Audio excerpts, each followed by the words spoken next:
तैवानच्या मुद्द्यावरनं अमेरिका आणि चीन युद्धाच्या उंबरठ्यावरती आहेत का हा प्रश्न अवघ्या जगाला सतावतोय।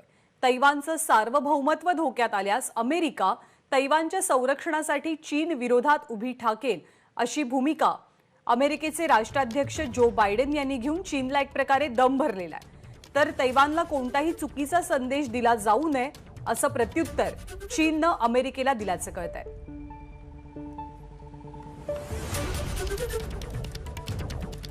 तर तैवानच्या मुद्द्यावरनं सध्या जगातले दोन मोठे देश अमेरिका आणि चीन युद्धाच्या उंबरठ्यावरती आहेत का हा प्रश्न जगभरात चर्चिला जातोय।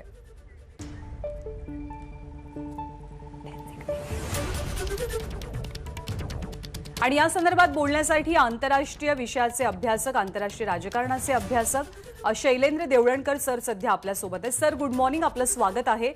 नेमका काय प्रॉब्लेम आहे, नेमका काय प्रश्न आहे ज्यामुळे चीन आणि अमेरिका या दोघांमध्ये काहीसा तणाव दिसतोय?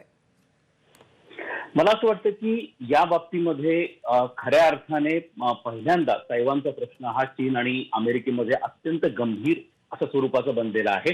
बायडन यांनी काल जी चीनला धमकी दिलेली आहे त्या धमकीकडे संपूर्ण जग हे अत्यंत गांभीर्यानं पाहत आहे। ते यासाठी पाहत आहे की आतापर्यंत अमेरिकेचं तैवान संदर्भातलं जे धोरण होतं त्याला स्ट्रॅटेजिक अँबिग्युटी म्हणजे एक पद्धतीचं गोंधळलेलं धोरण होतं की खऱ्याच अमेरिका हा तैवानच्या मदतीला जाईल का, कारण चीन हा तैवानवरती आपला पूर्णपणे कब्जा करण्याचा प्रयत्न करतो आहे। तैवान सध्या एक इंडिपेंडंट आयलंड आहे आणि तैवानला पूर्णपणे आपल्या कब्जामध्ये घेण्याचा म्हणजे 2025 पर्यंत तैवान हा पूर्णपणे चीनचाच भाग असेल, चीनमध्ये मिसळलेला असेल अशा प्रकारचं धोरण हे चीनचं आहे आणि त्यासाठी चीन हा सातत्याने तैवानला धमकवण्याचा प्रयत्न करतो। त्यासाठी तैवानच्या हद्दीमध्ये सातत्याने चीनकडनं लढाऊ विमानं पाठवली जात आहेत।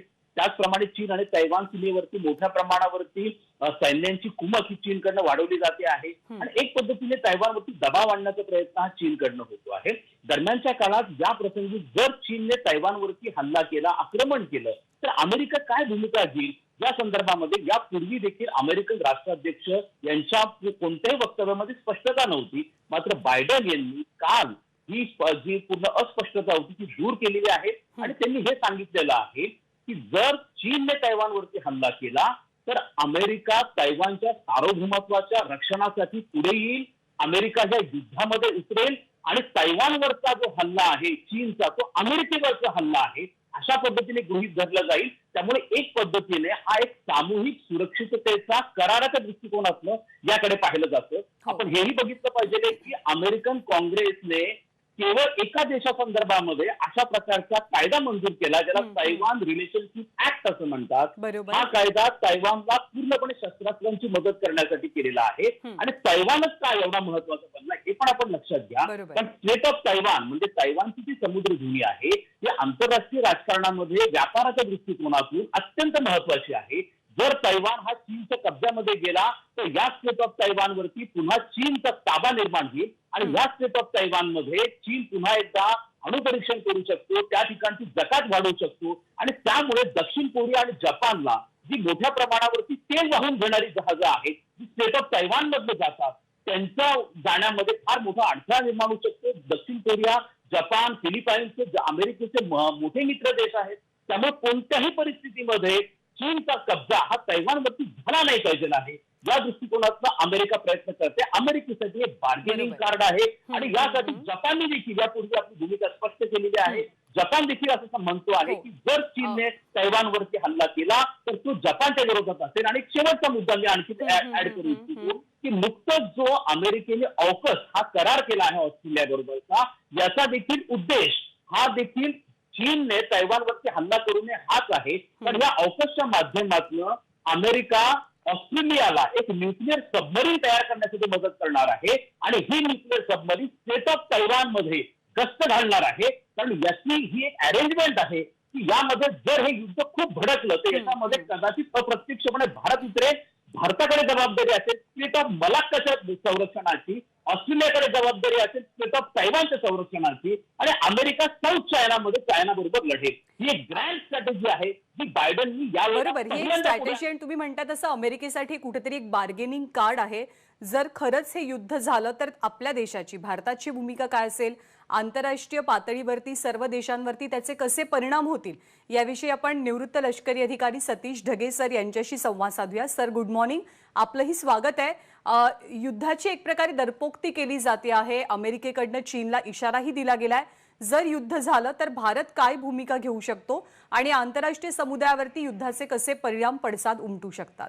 Good morning to you Dnyanada. आणि जसं तुम्ही आता सांगितलं, माझ्या मते अमेरिकेनं युद्धाची दरपोक्ती या ठिकाणी केलेली नाहीये. तर आतापर्यंतच्या ज्या घटना घडल्या त्याच्या अनुसार चीनच एक प्रकारे जे आहे तैवान विरुद्ध सप्टेंबर 2020 पासून आतापर्यंतचा जर कालावधी आपण पाहिला तर तैवानच्या ADIZ म्हणजेच एअर डिफेन्स आयडेंटिफिकेशन झोन मध्ये तब्बल 800 वेळा त्यांनी जे आहे आपली लढाऊ विमानं त्या ठिकाणी धाडलेली आहेत. मागच्या काही काळामध्ये चीननं हे स्पष्ट त्या ठिकाणी केलेलं आहे की चीनसाठी 3T म्हणजेच तिबेट, तैवान आणि ईस्ट तुर्किस्तान म्हणजे थोडक्यात शिनजियांग हे 3 प्रांत जे आहेत हे कोर कन्सर्न्स आहेत. तर कुठल्याही परिस्थितीमध्ये चीन या 3 प्रांतांना चीनच्या मेनलँड चायना सोबत जोडण्याचा त्या ठिकाणी प्रयत्न करणार आहे. म्हणून येणाऱ्या काळामध्ये सुद्धा तैवान विरुद्ध हल्ल्याच्या माध्यमातून किंवा चर्चेच्या माध्यमातून तैवानला पूर्णपणे मेनलँड चायना सोबत जोडण्याचा जो आहे चीनचा प्रयत्न असणारच आहे. आता अफगाणिस्तानशी संबंधित जी घटना घडली त्याच्या अनुषंगानं अमेरिकेविषयी काही प्रश्नचिन्ह काही देशांच्या मनामध्ये निर्माण झाले होते की खरोखरच ज्यावेळेस गरज पडेल त्यावेळेस अमेरिका आपले अलाइज नेशन, आपले मित्र राष्ट्र यांच्या मदतीला खरोखर येईल का? मग मागच्या काही दिवसांच्या घटना जर आपण पाहिल्या तर जुलै आणि ऑगस्ट मध्ये हायपरसोनिक मिसाईल व्हेइकल याची जी आहे एक चाचणी चीनने घेतली. अतिशय महत्वाची घटना आहे आणि त्याच्यामुळे चीन आणि अमेरिका याच्यामधला एक प्रकारचा जो बॅलन्स होता तो बॅलन्स कुठेतरी बिघडला. मग या अनुषंगाने ज्यावेळेस जो बायडन यांना प्रश्न विचारण्यात आला त्यावेळेस त्यांनी स्पष्टपणे केलं की तैवान हे अमेरिकेचं मित्र राष्ट्र आहे आणि जर गरज पडली तर पूर्ण शक्तीनिशी आम्ही तैवानला मदत करू. जगातली सर्वात मोठी मिलिटरी जर कुठली असेल तर ती अमेरिका असेल. या सगळ्या अनुषंगाने जर युद्ध झालं तर नक्कीच भारत जो आहे अमेरिकेच्या बाजूनं, अमेरिकेचा मित्र राष्ट्र म्हणून त्या बाजूने त्या ठिकाणी येईल. कारण चीनच्या साम्राज्यवादाला जर कुठे थांबवायचं असेल तर अशा प्रकारे आंतरराष्ट्रीय युती होणं आवश्यक आहे. आणि कुठलंही युद्ध झालं तर त्याचे विपरीत परिणामच होतात आणि त्यातल्या त्यात अशा महत्वाच्या 2 महासत्ता असतील आणि त्यामध्ये जर न्यूक्लिअर वॉर छेडलं गेलं तर 1945 ला ज्या प्रकारे जगानं न्यूक्लिअर वॉरचे इफेक्ट्स पाहिले तशाच काहीसा प्रकार आपल्याला 21व्या शतकामध्ये सुद्धा पाहायला मिळू शकतो. आपल्या दोघांचे धन्यवाद या सगळ्या बातमीचं सविस्तर विश्लेषण केल्याबद्दल. Thank you so much. एबीपी माझा, उघडा डोळे बघा नीट.